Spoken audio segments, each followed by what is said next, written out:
In this video, I show you how to use the latest app, use the latest version of the Instagram app to see this type of message problem.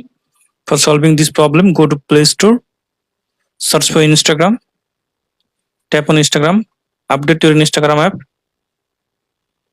Now go to settings,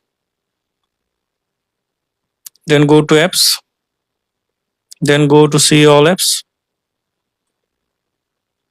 Now search for message Instagram, tap on Instagram, tap on force stop, tap on OK, tap on storage and cache, tap on clear storage, tap on delete.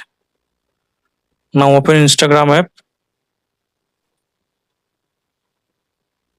Now log into your account. Now tap on messages.